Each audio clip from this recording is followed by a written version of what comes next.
Harbor Bank of Maryland in 2002, opened a nonprofit, the Community Development Corporation, to go out and find resources, whether that be funding or other programs or brokered services to really help stimulate small minority-owned businesses in Baltimore City. So that's really our core mission. We have various mission statements, but really what we're here to do is to be a resource and to bolster minority-owned businesses in the city. Great, great. And I have a lot of relationships over the years with Harbor Bank. I think the bank is now over 30 some years of age and Absolutely. over $250 million in assets. So, Absolutely. so it's still a wonderful thing that Mr. Haskins, who is a founder along with my good friend, the late Ray Haysburg, has still got his hands on. He's still there. Absolutely. He's still there. Absolutely. And so Harbor Bank is one of my sponsors for the second Monday when we talk about business news, tips, and topics. And we've had in several people. We had in, I don't know, maybe about 6 different Harbor Bank reps. And last one we had was Miss Tiana Wells Lawson. Yes. She was in a couple of weeks back. And so today, Mr. Gomez, you're going to tell us what is the Harbor Bank Community Development Corporation. What is that and what does it do? Absolutely. Well, we are co-located with the bank. Our offices are at 25 West Fayette Street, along with the bank's main headquarters. But the Harbor Bank of Maryland Community Development Corporation, or the CDC, as we like to call it, our real function is, as I said, to go out and gather resources for small businesses. One of the ways that we do that is through our 6,000 square foot co-working space that we have at our headquarters on the 6th floor, which is named the Joseph Haskins Jr. Center for Community and Economic Development. And we really use that as a real nexus for the services that we provide. Not only do we house several businesses there, a little close to 20 businesses that are entrepreneurs that are starting out. While we are out looking for services, we are different from other community development corporations with the Haskins Center in that when we go out and we write a grant and are able to secure funding to support those small businesses, we have a captive audience of businesses that are located right within our right within our headquarters that we work with on growing every day. So our job is have those businesses there to get started, but then to see them grow and graduate, and we've already had a couple of them graduate and grab space in larger buildings. So that's really, what we do. The other thing that we do, and some of you in the audience may have attended, but we also host events where businesses can come together and have a safe space to really work together. The last series of events that we had a business leaders speaker series that Mr. Haskins hosted in the Haskins Center. Overall, we did about 9 shows. We saw over 500 people attended, and we had guests that were just delightful. Everyone from the Honorable Billy Murphy to Kevin Lyles, who came back from New York, another one of Mr. Haskins' close friends. So beyond that, really what we do and the value with us is that we provide the technical assistance that businesses need. In other situations, growing businesses are, able to secure funds to grow, but you and I both know a lot of times when you are lent money without the assistance and the technical expertise that comes along with it, then the probability that business will grow from that money diminishes a little bit. So not only are we able to provide grant money to businesses, microloans, and then like you mentioned, we have a full service lending department that can also do business loans. We want to be there and hold your hand every step of the way as your business grows. So, folks, this is Lou Fields, BDX Live, October 14th. This is 123. We're in the studio with Mr. Germano Gomez, Yes, sir. the AVP assistant. What is that? Assistant Vice President. Assistant Vice President, and we are talking about Harbor Bank, which you can just go to Harbor Bank at 25 West Fair Street or up on Park Heights or University Park, or go down to Harbor East, or if you're in Randallstown, right on the Old Court Road and Liberty Road, and down there in Prince George's County. You can go and open up an account because they do have regular savings accounts and checking accounts. But today we're talking about their Community Development Corporation. And I'm going to ask this question, Mr. Gomez. Tell us about how you help small real estate developers who are interested in renting and renovating homes and maybe even selling a few of them. What kind of programs do you have for small or even medium or real estate developers? Absolutely. Well, this really speaks to my expertise personally. I come from a background of commercial real estate development. I've been in real estate development for nearly 20 years in Baltimore, D.C., and other areas. We've built, I've been involved in building, everything from master plan communities on down to small apartment projects. So one of the things that we do is we try to really focus on small real estate developers who are out doing that work, that daily work of trying to revitalize our city. If depending on who you ask, there's anywhere from 30,000 to 50,000, vacant properties in Baltimore City. And you probably know someone, and I know someone who has decided, you know what, I'm going to do something about that. I have a home that I've been looking at, or a home that I inherited that I'd like to renovate and create some quality housing in the city. And we stand by that 100%. We believe that housing is definitely one of the cores to revitalizing any population. So one of the things that was created 2 years ago was the Emerging Developers Program. And that started back in 2017. So wonderful idea to bring in people who were from communities in Baltimore to teach them how to redevelop their own communities. As you know, Baltimore is a changing city now. I think I saw an article recently where the amount of millennials that are moving into Baltimore City rivals that of Brooklyn or Washington, D.C. So as a new population, a more affluent population is moving into the city, property values go up, neighborhoods change, and wealth is created when that happens. So what we are doing is trying to instruct people on real estate development the right way, the process of real estate development, so that they too can take advantage of the wealth that's created by neighborhoods that are changing. So our Emerging Developer Program, it's now on to its third cohort. In our third year. The great thing about it is the students go through a full curriculum to rival any other program that's out there, but they go through a full curriculum covering the development process, also meeting people in the city and other service providers that would be in their network. But the real key is at the end of the class, the CDC forms a joint venture partnership with the students in the class and goes out and pursues a live development project to be able to walk them through it. Students invest their own cash and go out and complete a project that they otherwise would not be able to do on their own. So our last class actually redeveloped 7 townhomes in Eager Park in the East Baltimore Development Initiative work area.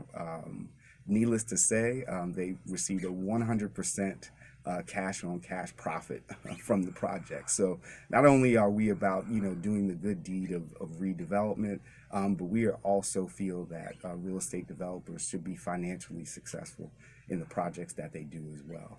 So we have another cohort that's going to be starting. Matter of fact, this week.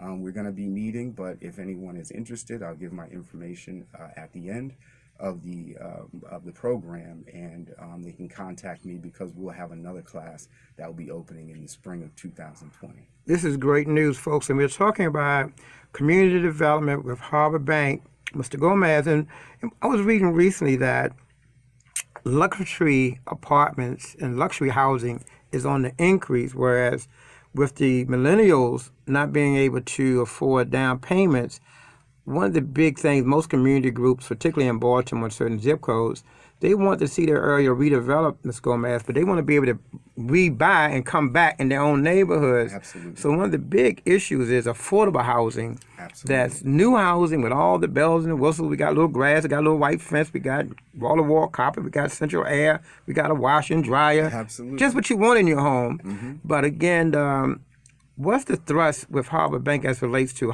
affordable housing development? Sure, sure. So, just to step back a little bit, I think that it needs to be noted that Harbor Bank has often been some of the redevelopment projects and neighborhoods that you've seen, such as Harbor East or University Park on the west side. Harbor Bank is oftentimes the first investor in those projects, whether it be new market tax credits or commercial lending. But that has always been the core mission for Mr. Haskins, and that follows down through all of us who work there. But as far as affordable housing is concerned, there are many initiatives that are out there, but really affordable housing takes on many different contexts depending on who you talk to. It can be a project that's supported by a government program, such as Section 8 or low income housing tax credits, but more often than not, when people say affordable housing, it's something that you and I can afford. And what we've seen is like you said, a lot of luxury product has come on the line, but there are very few starter homes that are being built. There are very few homes for first-time home buyers that are in the $150,000 to $250,000 range. Go ahead. We're going to hold it right there. We have to take our 1:30 break. When we come back, we're going to talk about those points. How do we get more first-time buyers into home ownership in Baltimore and beyond? We're going to take our first break and be right back, folks. Moving on to home buying, I would strongly suggest that you come speak with our lending department because we as probably no other bank, really know the city of Baltimore and really looking forward to helping you. So, folks, if you're listening and you know someone who's working a good job and working there and they got fairly decent credit and they're trying to get away from being a renter at Harbor Bank, please call 410-528-1800, and you're going to speak to Mr. Vincent McCarthy. Yes. Okay? And that'll help those of you who are interested in becoming a first-time homeowner, because there are special programs that can help you with A, B, C, and walk you through that whole process. Absolutely. But again, we want to continue to talk about real estate development, and the big word in Baltimore is always gentrification. Everyone is afraid that if we let this developer go through, the new housing will be beautiful and everything will be all very nice. And then you can look at the price, the purchase price, and many of the people who live in the neighborhood are afraid that they won't be able to afford to move back into their old neighborhoods. How can Harbor Bank address gentrification and people getting affordable housing loans? Absolutely. Well, one of the things that we do, and the real focus with the Emerging Developer Program, is teaching people from the neighborhoods in Baltimore that are changing how to redevelop homes, not strictly for a profit motive, but also because the heart and soul of those communities, when that remains intact, then people, when neighborhoods change over and they leave and they're ready to come back, you want someone who is in an ownership position or able to renovate a home to also be conscious of the people who live there, want to live there, have lived there for generations, and what they can afford. Part of the work that we do with the Emerging Developers Program and the projects that we create, we often always set aside a number of the homes, a certain number of homes for people making a certain percentage of area median income. And that's a more technical term when you get into affordable housing. But really, the whole idea is that in order for a neighborhood to redevelop itself, but also remain affordable. There's often a need to subsidize the cost of the reproduction of that home. It's really a mathematic equation where in order to see a profit, you have to sell a property for more than it costs to Yes. renovate it. And then oftentimes, if I'm just speaking in general terms, if I find a row home and I purchase it for $50,000, I put $150,000 in it to renovate it. But when I go to sell that home, in that neighborhood, homes may only be selling for $150,000. So then Overpriced in that we are neighborhood, even though overpriced, it's a beautiful home. even though it's a beautiful Yeah. home, and it doesn't mathematically work for the developer to be able to go and do it because they're losing money. So what we've done is we will go out and look for funding to support the redevelopment of those homes. One of the ways that we do that is a recent development through our Entrepreneurs of Color fund, and we Entrepreneurs of Color Fund. yes You have Harbor Bank has an Entrepreneurs of Color Fund. yes, we do. It's actually a partnership with J.P. Morgan Chase, and one of the things that we do is we support new development projects that do have that funding gap that otherwise would not get funded through the regular channels at Harbor Bank. But if it is an impactful project, we feel like it's going to make a change in that street or make a change in the entrepreneur that's doing that, then we develop the fund that can go out and support those projects as Yeah, well. basically, Harbor Bank, under the leadership of Brother Hasking and all the good staff there, you just find the different strategies to make things work in a city peculiar enough like Baltimore. Absolutely. We have a lot of workers here who don't make a lot of money, but they are hardworking people, have two incomes in their homes.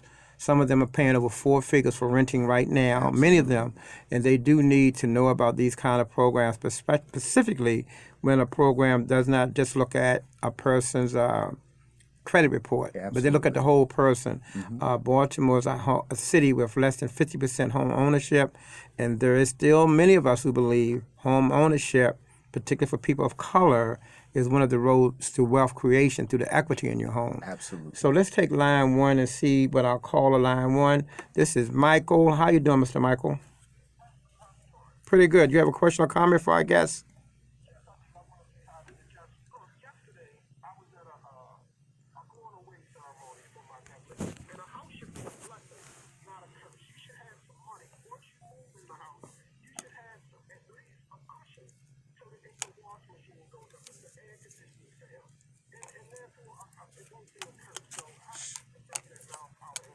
Thank you, Mike. Thank you for your call. Sure. Well, Let me repeat that question Okay, for definitely. the audience because sometimes people don't always get the gist of his question. He's talking about young people, one lady renting for 27 years, almost 3 years away from a 30-year mortgage, paying off a house.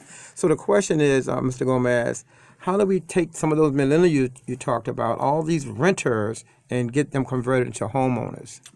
Well, I think that I think the caller brings up a great point that wealth is and has traditionally been created through home ownership, and I believe that financial literacy among millennials and among our family members and people who we feel have the means to make investments is a critical thing, and we at Harbor Bank have financial literacy programs that run out of our branches. So if you know anyone that requires some more information just about budgeting, saving, what types of financial products are out there, I encourage you to refer them to your local Harbor Bank branch. Because those branches are also resources for the community to get information. Like I said, I think that you're doing a great thing by leading by example, and developing a real estate portfolio is a way to have passive income, and passive income is what we know as wealth. So I think that besides that, and also for your renter, they would be a great candidate to come down and speak with Vincent again at 410-528-1800. Please give him a call. I'm sure there are financial products that we have that could help that person out. Another thing that just comes to mind, and this is me taking my Harbor Bank hat off, is that if this is a house that you own, and you'd like to convey that through a mortgage to your renter, that you, in fact, as the owner, can have a mortgage drawn up and enter into a loan agreement with your renter, so that they don't even need a financial institution since the home is yours. You can develop an agreement with them. You see that a lot with lease to own programs. So it's similar to that. So if you need to speak with me about that, please give me a call. If you'd like to, a referral to someone who can help you with that, please give me a call. But that is another option for you as well. Great. Let's give them your phone number, Mr. Gomez, so they can give you a call. Sure. Please give me a call anytime at 443-923-0557. I and myself and a couple of my colleagues are often running around the office, and I know if they're out there listening, they're smiling right now. But if you do leave a message for me or send me an email, I will be glad to get back with you and refer you, if it's something that I can't do, refer you to someone else at Harbor Bank that can help you. Okay, we have their phone number, Michael, at 443-923-0557. And why don't you give them your email, Mr. Gomez, please? Sure. My email address is my first initial, G, and my last name, Gomez, Gomez, at the Harbor Bank, all one word, .com. That's G Gomez at theharborbank.com. And while you listen to the show, and we really appreciate the audience listening in, you can go right on the Harbor, theharborbank.com right now and acquaint yourself with some of their services. Let's go on to our next question, and this is, as we look at real estate developers, particularly the smaller ones, what are some of the common missteps or mistakes they encounter? Well, I can tell you, we are definitely in the HGTV generation. I've probably watched 100 episodes with my mother on her couch, and we've all thought, boy, we could go out and do the same thing. Yeah, right? It looks so easy, right? It looks so easy because they get it done in 25 minutes. There's a commercial, and then we're on to the next city. But actually, real estate development is a science, and construction is a science. So having some guidance and some goals and people around you with some wisdom is going to really help you with your project. So I would say the first thing that I notice that people do is with the amount of homes that are on the market, vacant, or homes that are available for redevelopment, you have people who will see those homes and see that sticker price and say, wow, where else can I buy a home for $5,000 or $10,000? Even though it's not inhabitable, there may be a tree growing through that home, it's still a property, and they go and they buy it. But then what? As soon as you buy that home, you're responsible for the maintenance of that property. You're responsible for the taxes on that property. So if you don't actively have a plan or financing, construction financing, or the cash in place to immediately begin to renovate that home, then you can be paying what's called carrying costs. And that can, get up into the thousands of dollars to hold on to a property that's vacant without renovating it. So I see that as probably a number one issue. That's why it's so great to go ahead and have these advisors like Harbor Bank. And let's talk about now, how do people really get assistance from the Harbor Bank CDC? Sure.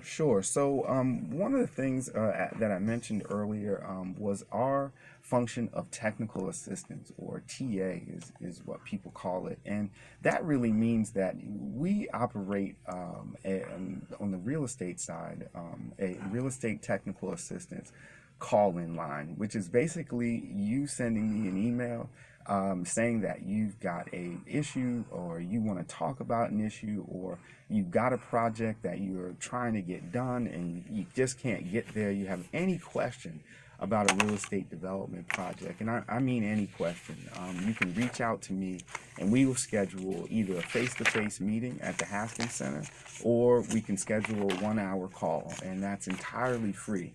And real estate technical assistance, we did over 500 hours last year of technical assistance with small developers, just like Michael, who was on the call. And I'm sure many of you out there in the city, if you are in development or you're thinking about development, before you buy that project, before you go out and get that new financing, why don't you give us a call and see if there's any information that we can provide you to make that process a little bit more successful. And I think that's important, because often if you jump out there too fast, you can end up in a deeper hole, and you wonder, where did all your resources, all your money go, and things like that.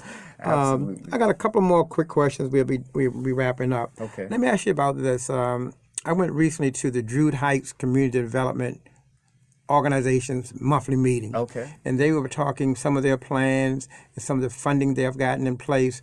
And then there's churches who are now trying to revitalize areas where their churches is located. Absolutely. And it might be in a block and it's got half the block is empty. So now you got either church groups, yes, or you have community groups trying to get this work done. Absolutely. Can your CDZ partner with that kind of effort? Absolutely. I think that's a great point. That's one of the key roles that we play, because we too are a nonprofit, and we understand the plight of other nonprofits who you may have access or embark on a real estate project, but real estate is not your main function.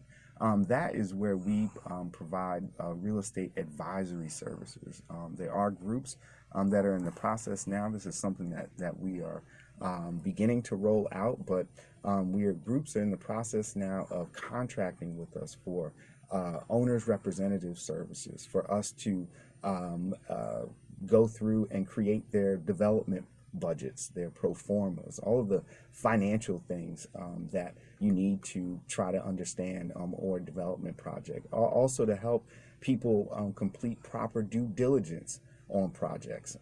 We want to know what the zoning is. We want to know if there are environmental issues. There's a whole litany of things that you want to try to understand before embarking on a development project. So we are more than happy to partner with other nonprofits to do that work, because we really believe that it's the small projects, it's the small developers that are having the most impact in the city. And they care the most. They care the most. Exactly. Because most of the time they live there. Exactly. They are not from Minnesota or Michigan or Montana. Exactly. They're not out of towners looking at Baltimore and say, oh, that's a good little sweet sucker. We can just do what we want and buy low and sell high. Right. So I think community development, it starts actually with people in the community. Absolutely. The association of the community, the institutions like the churches that are there and they're not leaving. Exactly. They're going to do, like I mentioned, the Druid Heights Community Development Corporation, they're in it for the long haul. They're doing the real work. And they don't want to just see all the properties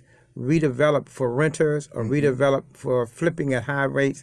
They want to make it more community conscious. And I think one of my next guests will talk about developing communities with a conscious first. Absolutely. So before we wrap up, because I got about 6-7 more minutes. Okay. Let's talk a little bit about Harbor Bank Community Development Corporation, or CDC. Yes, sir. Let's talk about outreach and how. And I'm glad you're on the show, because if we didn't have you on the show, I'd never know all this stuff I've learned. I mean, really, I've known about Harbor Bank forever. Sure. Because sure. Mr. Ray Haysberg and I started the Greater Baltimore Black Chamber of Commerce. Okay. He was chairman of the Black Chamber of Commerce. Yes, sir. He was chairman of the Urban League, and he was still on the board at Harbor Bank at the same time. And so he was very much a part of Harbor Bank. So, but I think banking, and it's almost like lawyers. Yes. If you don't have a personal relationship with a bank, you get this attitude that bankers are cold, they're impersonal, they only care about the bottom line. And I think Harbor Bank begins to inspire me that it's a community-focused bank. Absolutely. That's what I get from these interviews. Absolutely. So is there a a situation where someone in a community, in a church, could call and have you come out and speak to their group? Most definitely. Yeah. We have a variety of expertise at the Harbor Bank, and I really like to, definitely give a shout out to my colleagues, because none of what we're talking about in the CDC happens without a whole group effort of a bunch of really caring people that I work with, that care about what they do. So, if you want information on anything that Harbor Bank can help you with, please feel free to give me a call. There's no problem with me going to any floor in my building to find someone or a resource for you. But definitely, we are willing to come out to your local event. We're willing to support other events that people are doing, or open a booth there to provide information. So I really think that Baltimore is a community of neighborhoods, and the way that we all work together is going to be the key to to Baltimore's future. So feel free to give me a call. We work with anyone.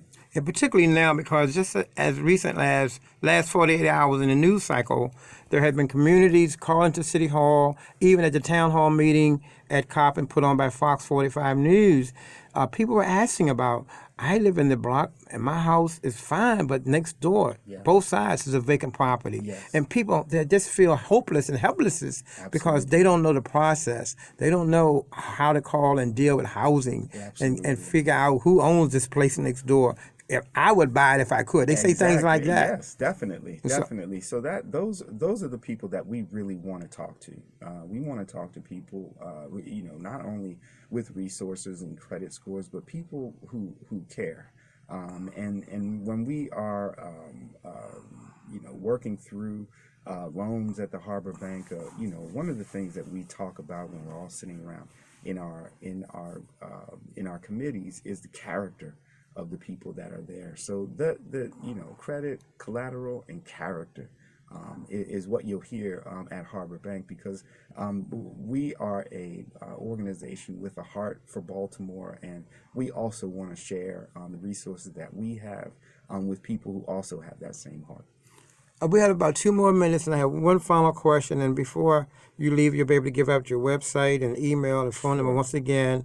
But let's talk about, in Baltimore, there are tremendously too many boarded up houses. Yes. But in some of our neighborhoods, there are business districts with commercial buildings that's sitting vacant. Absolutely. And they're zoned for business. Yes. Does your CDC do any kind of financing for business development or commercial strips, things like that? Absolutely. We definitely provide, we've provided seed financing for new businesses, all the way up to, and again, I want to emphasize that we are a network inside the Harbor Bank. We work closely with Harbor Bank's lending department. We have a Small Business Administration, or SBA, specialized lender that's on staff that works with new businesses and does SBA loans.